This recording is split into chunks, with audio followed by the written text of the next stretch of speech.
Assalamualaikum warahmatullahi wabarakatuh. Halo teman-teman, ketemu lagi di channel YouTube aku, Surya Suryaningsih.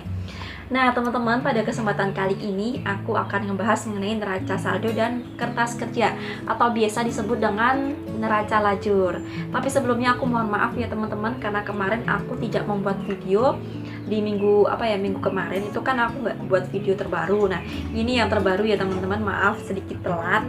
Nah oke, langsung aja kita akan membahas mengenai neraca saldo dan neraca lajur. Tapi teman-teman yang belum subscribe silahkan subscribe ya, oke, biar gak ketinggalan untuk updatean video-video aku yang terbaru. Oke teman-teman, terima kasih. Neraca saldo. Neraca saldo itu adalah suatu daftar yang berisi akun-akun yang diperoleh dari buku besar. Nah, akun-akun apa saja itu? Akun-akun yang ada di dalam buku besar itu kan ada aset, ada liabilitas, ada modal. Nah, ini kita akan menyalinnya ke dalam neraca saldo supaya bisa terlihat apakah akun-akun itu sudah bernilai seimbang atau sudah bernilai balance, teman-teman. Jadi antara saldo debit dan kredit itu harus sama, harus seimbang nominalnya. Nah, ini kita bisa lihat di dalam neraca saldo yang telah kita buat ini nanti. Oke teman-teman, jadi itu yang dimaksud dengan neraca saldo, dan biar lebih jelas aku akan membacakan mengenai pengertian neraca saldo yang aku peroleh pada saat aku kuliah. Oke teman-teman, ini dia. Neraca saldo atau trial balance adalah sebuah daftar yang berisi saldo-saldo sementara setiap akun buku besar pada periode akuntansi tertentu. Nah, itu dia. Neraca saldo dipersiapkan untuk melihat keseimbangan atau kesamaan antara jumlah kredit dan debit pada akun-akun yang ada dalam buku besar. Nah, ini seperti aku yang jelasin tadi ya teman-teman, antara debit dan kredit itu harus sama dan akun-akun ini diperoleh dari buku besar.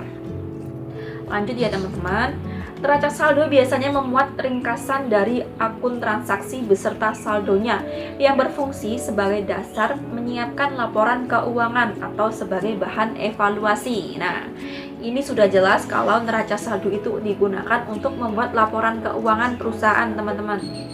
Lanjut lagi. Neraca saldo juga biasanya memiliki susunan rekening yang disusun secara berurutan, yang dimulai dari aktiva lancar, aktiva tetap, aktiva lain-lain, hutang lancar, ekuitas atau modal, pendapatan operasi, ekuitas atau modal, pendapatan operasi, pendapatan non-operasi, beban operasi, dan beban non-operasi. Nah, maksudnya ini neraca saldo itu disusun secara berurutan.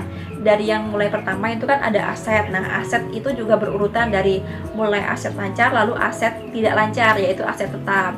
Lalu dilanjut dengan hutang, ada hutang jangka pendek terlebih dahulu ya teman-teman yang disusun, yaitu ada hutang jangka pendek terlebih dahulu, lalu hutang jangka panjang. Nah, dilanjut lagi dengan modal, lalu pendapatan dan beban. Nah, itu urutannya biasanya itu.